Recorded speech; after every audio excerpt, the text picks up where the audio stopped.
Shalom, selamat pagi Bapak Ibu, saudara-saudaraku yang dikasihi Tuhan kita Yesus Kristus. Senang rasanya kita dapat berjumpa kembali melalui renungan harian gereja kita HKBP Resort Surabaya. Hari ini adalah hari Kamis tanggal 26 Februari tahun 2026. Sebelum kita membaca dan merenungkan firman Tuhan, saya mengajak kita untuk terlebih dahulu, mari kita persiapkan hati kita untuk bersekutu dengan Tuhan di pagi hari yang indah ini.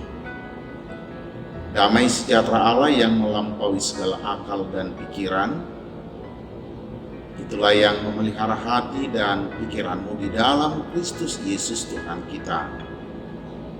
Amin. Saudaraku, firman Tuhan renungan kita hari ini tertulis dalam kitab 2 Timotius pasal yang pertama ayat yang ke-7. 2 Timotius 1 ayat yang ke-7 berbunyi demikian. Sebab Allah memberikan kepada kita bukan roh ketakutan, melainkan roh yang membangkitkan kekuatan, kasih, dan ketertiban. Saya baca sekali lagi. Sebab Allah memberikan kepada kita bukan roh ketakutan, melainkan roh yang membangkitkan kekuatan, kasih, dan ketertiban. Demikian firman Tuhan hari ini.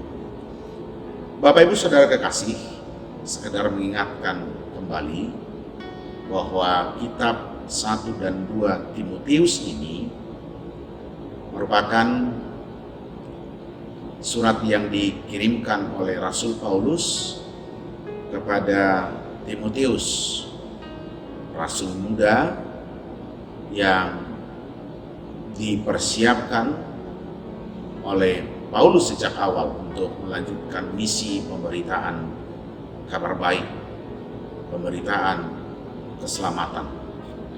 Nah, saat itu Timotius sudah berada di tengah-tengah jemaat. Ingat, Timotius itu seorang rasul muda. Maka sangat wajar kalau satu ketika di dalam hatinya atau realitanya ada rasa takut, ada rasa khawatir, ada cemas, atau mungkin belum tertata sedemikian rupa pola pelayanan Timotius seperti Paulus. Maka tepatlah firman ini, tepatlah pengajaran ini disampaikan oleh Rasul Paulus kepada Timotius. Sekarang mari kita lihat apa yang disampaikan di dalam firman ini. Paulus dalam suratnya mengatakan bahwa Allah yang adalah roh, Allah yang adalah sumber dari segala sesuatu, Allah yang adalah penyelamat yang diberitakan oleh Rasul, adalah Allah yang memberikan roh untuk memberikan kekuatan, untuk memberikan kasih, untuk memberikan ketertiban. Paulus berkata, Allah memberikan kepada kita bukan roh ketakutan, tetapi roh yang membangkitkan kekuatan, roh yang membangkitkan kasih, roh yang membangkitkan ketertiban. Bapak Ibu Saudara yang dikasihi Tuhan, Timotius dipersiapkan menghadapi segala tantangan dalam pemberitaan Injil ketika itu, supaya sifat kemudaan dia yang berpotensi membuat dia menjadi seorang penakut, mungkin membuat dia menjadi seorang yang egois, membuat dia seorang yang dalam pelayanannya tidak tertata dengan rapi, maka Paulus mengingatkannya bahwa dalam misi pemberitaan kabar baik itu, bahwa dalam misi pemberitaan kabar sukacita itu, 3 hal ini merupakan karya Roh Kudus yang harus dihidupi oleh seorang pemberita Injil. Tidak boleh takut, tidak boleh egois, dan harus hidup di dalam ketertiban. Mari kita memperdalam ketiga pesan ini. Bahwa satu hal yang harus dihidupi oleh Timotius, seorang rasul, sekalipun dia masih sangat muda, dia tidak boleh takut, dia harus berpegang teguh kepada Tuhan yang dia beritakan itu. Sehingga tantangan apapun yang dia hadapi, sehingga ketika dia harus memberitakan kabar baik itu, termasuk pada orang-orang yang jauh lebih tua sekalipun dari dia tidak boleh takut. Sekalipun ada banyak pihak-pihak yang tidak setuju dengan Injil itu, Timotius yang dipenuhi oleh Roh dari Allah tidak boleh takut. Itu yang pertama. Yang kedua, Bapak Ibu Saudara, bagaimana Timotius dalam pergerakan pemberitaan Injil itu, dia harus mendasari setiap karya pelayanannya didasari oleh kasih. Tidak ada yang lain. Artinya Allah melalui Roh Kudus hadir di dalam kepribadian Timotius, bahwa sesungguhnya kenapa dia harus melanjutkan misi pemberitaan itu. Satu hal yang harus dihidupi oleh Timotius adalah sebab dia harus mengasihi kepada siapapun dia menyampaikan kabar baik itu. Bukankah kita ingat bahwa sesungguhnya datangnya Mesias, datangnya Juru Selamat, itu semua didasari karena kasih Allah. Kita ingat dalam firman, karena begitu besar kasih Allah akan dunia ini, sehingga ia mengaruniakan anaknya yang tunggal, supaya setiap orang yang percaya kepadanya tidak binasa, melainkan beroleh hidup yang kekal. Maka motivasi dari Timotius sang rasul muda itu adalah kasih, sebagaimana Allah mengasihi dunia ini. Artinya kasih itu bisa melampaui segala batasan-batasan.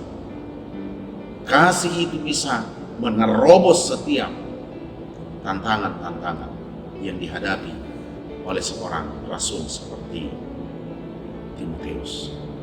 Yang ketiga, bahwa salah satu karya roh yang diberikan Allah kepada dia adalah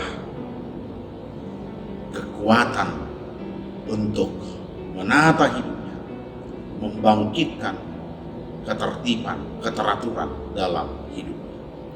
Maka Timotius tidak boleh beralasan karena dia masih muda, belum berpengalaman, sehingga misi pemberitaan itu tidak tertata dengan baik. Paulus mengingatkan itu. Salah satu karya roh yang daripada Allah adalah membuat hidup Timotius menjadi teratur dan tertib. Bapak Ibu Saudara, jika pada awalnya Timotius adalah tujuan dari surat ini, dari firman ini, sekarang kita harus memposisikan diri di posisi yang sama. Kita jugalah yang ingin disapa, diajari, dididik melalui firman, supaya dalam hidup kita ini sebagai garam dan terang, kita tidak boleh takut. Ingat, kita tidak boleh takut. Artinya kalau kita masih dalam rasa ketakutan menghidupi firman Tuhan, memberitakan kebenaran firman Tuhan, berarti belum sungguh-sungguh kita menghidupi roh yang daripada Allah. Ketika kita melihat orang lain yang ada di sekitar kita, kepada siapa kita harus berinteraksi, kepada siapa kita harus memberitakan Injil, tentulah semuanya itu harus berdasar pada kasih. Pemberitaan Injil yang kita lakukan, menghidupi firman Tuhan yang menjadi kewajiban kita, harus berbuah pada kasih terhadap sesama. Apalagi kasih yang diajarkan oleh Yesus itu sungguh berbeda dari kasih yang diajarkan oleh dunia ini. Kasih yang diajarkan oleh Yesus adalah kasih yang murni, bahkan dikatakan musuh sekalipun harus dikasihi. Dan yang ketiga, Bapak Ibu Saudara, hendaknya setelah kita menerima kabar baik itu, setelah kita menerima Mesias itu dalam hidup kita, mari perlahan-lahan membuat hidup kita semakin tertib, membuat hidup kita semakin teratur. Kita tahu mana yang boleh kita lakukan, mana yang harus kita hindari. Jika Bapak Ibu Saudara yang tentu sudah diteguhkan imannya, sudah mengaku iman dalam hidupnya, harus ingat bahwa berkat yang diberikan kepada seorang Kristen adalah kemampuan untuk melakukan segala yang baik, kemampuan untuk menolak segala yang jahat. Itulah ketertiban hidup itu. Jangan di satu sisi kita mengakui kebenaran dan ajaran firman Tuhan, tetapi di sisi yang lain hidup kita acak-acakan. Firman itu tidak berbuah, firman itu tidak berdampak dalam kehidupan kita. Mari Bapak Ibu Saudara, hidupi firman ini hari ini. Jangan takut, terimalah roh yang daripada Tuhan. Jangan egois, jangan sombong, tetaplah hidup dalam kasih, dan peliharalah hidup sebagai anak-anak Allah. Amin, kita berdoa. Bapa, terima kasih atas firman-Mu hari ini, menguatkan kami, meneguhkan kami sebagai penerima roh. Kami sadar jika kami telah menerima roh-Mu, bukanlah semata-mata karena kami layak untuk itu, tetapi karena Tuhan mengasihi kami, sehingga Engkau menganugerahkan roh itu hadir dalam setiap sendi-sendi kehidupan kami. Dan biarlah roh yang daripada Allah memampukan kami untuk mengusir rasa takut dari hidup kami. Kami terus berani menjalankan tugas panggilan kami sebagai garam dan terang di tengah-tengah dunia ini. Sadarkan kami bahwa di dalam roh-Mu kami telah hidup di dalam kasih Allah yang sejati. Maka kami pun harus menjadi pelaku-pelaku kasih. Dan ajarlah kami untuk mau dipelihara, dituntun oleh roh-Mu itu, sehingga hidup kami setiap hari semakin teratur, semakin tertib sebagai anak-anak. Hamba-Mu berdoa, berkati seluruh jemaat-Mu hari ini dalam setiap pergumulannya, dalam setiap pekerjaannya. Tuhan memberkatinya. Mereka yang sakit Tuhan lawat, sembuhkan mereka. Berkati setiap obat, setiap makanan yang mereka konsumsi. Jika ada di antara jemaat-Mu yang saat ini hidup dalam duka cita, tolong Tuhan hiburkan mereka. Jika ada di antara jemaat-Mu yang hari ini harus menanggung beban hidup yang sangat berat, kuatkan mereka, tolong mereka ya Bapa. Jangan biarkan siapapun di antara umat-Mu yang jatuh ke dalam pencobaan, tetapi biarlah Roh-Mu menyala-nyala dalam kehidupan seluruh dunia. Terima kasih untuk firman hari ini. Kami mau menyerahkan hidup kami, keluarga kami, aktivitas kami hanya ke dalam tangan, dalam nama Yesus Kristus, Tuhan dan Juru Selamat kami. Anugerah Tuhan kita Yesus Kristus, kasih setia Allah Bapa, serta persekutuan Roh Kudus memberkatimu hari ini kekal sampai selama-lamanya. Amin.